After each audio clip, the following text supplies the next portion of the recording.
अब हम exercise number 2.8 का फर्स्ट क्वेश्चन सॉल्व करते हैं।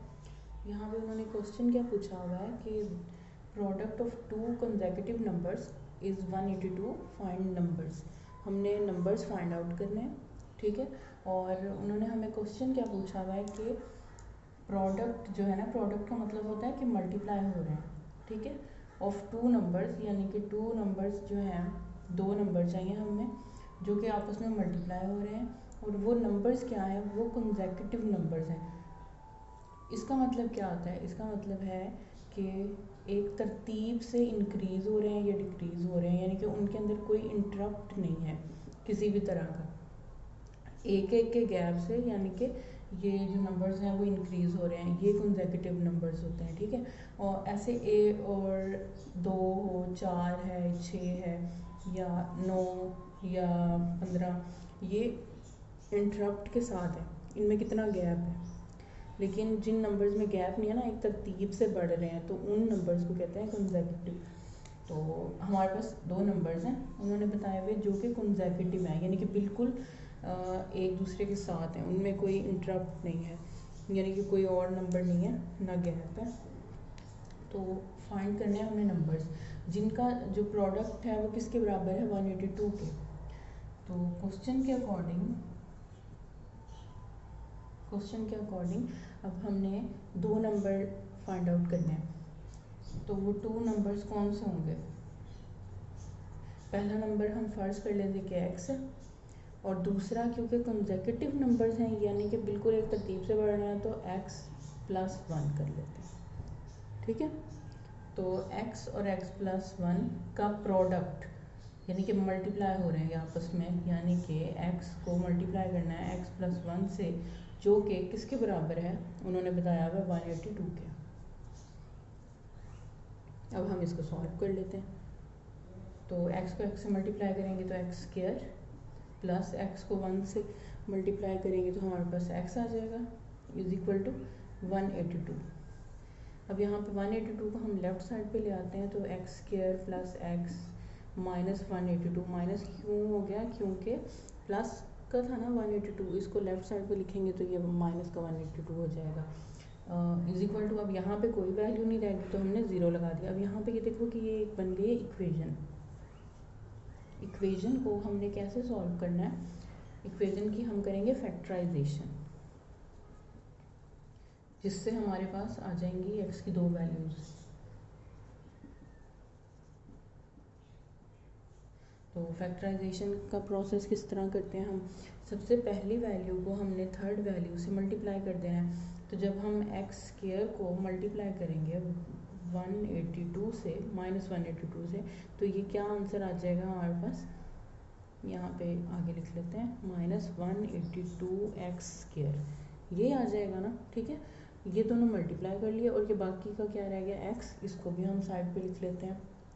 अच्छा, अब ये दो कंडीशंस हैं कि हमारे पास दो ऐसे नंबर्स होने चाहिए जिनको मल्टीप्लाई करें तो 182 आए, और जिसको प्लस या माइनस करें तो हमारे पास 1 रह जाए। तो अब वो कौन से दो नंबर्स हैं? अगर हम 14 को 13 से मल्टीप्लाई करते हैं तो हमारे पास क्या आ जाएगा, 182, और जब हम 14 में से माइनस करेंगे 13 को, यही दो नंबर्स लेने हैं फैक्टराइजेशन में, वही दो नंबर लेने हैं जो कि मल्टीप्लाई करने से ये आए और प्लस या माइनस करने से ये वाली वैल्यू आए, ठीक है। तो इसके अकॉर्डिंग अब 14 और 13, ये कंडीशन भी ट्रू हो गई और ये भी कंडीशन ट्रू हो गई, क्योंकि 14 में से माइनस करेंगे 13 को तो हमारे पास 1 रह जाएगा, हमें 1 ही चाहिए। तो उसके साथ अब देखना है, सेकंड काम होता है कि वेरिएबल्स कौन से दिए हुए हैं। अब वेरिएबल तो x दिया हुआ है, x², तो इसके अकॉर्डिंग हम एक x इसके साथ लिख देंगे, एक x इसके साथ लिख देंगे, जब ये मल्टीप्लाई होगा तो फिर x² आ जाएगा। इसी तरह यहाँ पे हमें x लिखना है। अच्छा, अब थर्ड प्रोसेस क्या होता है कि हमने इसके साथ साइन कौन सा लगाना है, क्योंकि यहाँ पे ये देखो आंसर के साथ क्या है, प्लस, यहाँ पे ये प्लस x है ना, प्लस x, यानी कि बड़ी वैल्यू के साथ प्लस था तभी आंसर के साथ प्लस आया। तो यहाँ पे प्लस है तो हम बड़ी वैल्यू के साथ प्लस लिखेंगे और छोटी वैल्यू के साथ माइनस। ये यहाँ प्लस और यहाँ माइनस। अब देखो जब मल्टीप्लाई होंगी ये वैल्यूज़ तो प्लस माइनस क्या हो जाता है, माइनस 182 आ जाएगा। और जब वैसे प्रोसेस होता है प्लस या माइनस का, तो जब प्लस माइनस करते हैं तो बड़ी वैल्यू का साइन आता है, ठीक है। अच्छा, अब हमने इसको लिखना कैसे, हम ये जो इक्वेशन है ना, इसमें हमने x square as it is लिख दिया, माइनस 182 एज इट इज़ आ गया इज इक्वल टू 0, ये सारा ऐसे। लेकिन x की जगह पे हम क्या करेंगे, अब ये दोनों नंबर्स को ऐड कर देंगे यहाँ इक्वेशन के अंदर, प्लस 14x माइनस 13x। अब ये चीज़ इम्पोर्टेंट है कि आपने साइन जो है वो ठीक लगाने हैं, वरना आपका अगला जो प्रोसेस है वो सही नहीं होगा। अच्छा, अब ये तो था रफ अमल समझाने के लिए, ये क्वेश्चन का पार्ट नहीं है। इसको बस अगर आपको क्वेश्चन समझ आ जाएंगे तो फिर ये भी करने की ज़रूरत नहीं पड़ेगी, आपको वैसे ही समझ आ जाएगा। उसके बाद अब यहाँ पे इनमें से कॉमन ले लेते हैं हम। कॉमन कैसे लेना है, दो दो पेयर बना लेते हैं, ठीक। अच्छा, इसमें से क्या कॉमन लेंगे हम, ये एक्स स्क्वायर है और ये एक्स है, तो सिंगल एक्स कॉमन ले सकते हैं। यहाँ पे बाकी क्या रह गया, सिंगल एक्स रह गया प्लस और 14, क्योंकि ये वाला एक्स तो हमने कॉमन ले लिया। उसके बाद यहाँ पे इस वैल्यू में क्या कॉमन आएगा, दरमियान वाली जो भी साइन होगा ना प्लस या माइनस, वो हमने लिखना है। 13 के टेबल में 182 जो है वो 14 के टेबल पे आता है, ठीक है, 14 नंबर पे आता है, तो हम 13 को कॉमन लेंगे इसमें से। और यहाँ पे बाकी क्या रह गया, x, और ये माइनस के साथ ये माइनस मल्टीप्लाई होगा तो क्या हो जाएगा, प्लस, और 182 को 13 पे डिवाइड करेंगे तो 14 इज इक्वल टू 0। अब ये देखो फैक्टराइजेशन का कैसे पता चलेगा कि फैक्टराइजेशन हमारी ठीक है, जब ब्रैकेट के अंदर दोनों वैल्यूज जो हैं वो सेम होंगी, यानी कि हमारी फैक्टराइजेशन ठीक है। उसके बाद इस वैल्यू को और इस वैल्यू को हमने कंबाइन करके लिखना होता है, तो x माइनस 13 को कंबाइन लिखेंगे, और ये जो x प्लस 14 है इसको हमने एक दफ़ा लिखना है, दो दफ़ा लिखा हुआ है ना, इसको एक दफ़ा काउंट करना है, इज इक्वल टू 0। अब ये दोनों क्योंकि इज इक्वल टू 0 है तो हम इसको अलग अलग 0 के साथ लिखेंगे। तो उसके लिए क्या करना है, ये x माइनस 13 अलग 0 के साथ लिख दिया, और x प्लस 14 जो है वो हम अलग 0 के साथ लिख देंगे। अब ये माइनस 13 को राइट साइड पे लिखेंगे तो ये क्या हो जाएगा, प्लस 13, और इसी तरह प्लस 14 को राइट साइड पे लिखेंगे तो माइनस 14 हो जाएगा।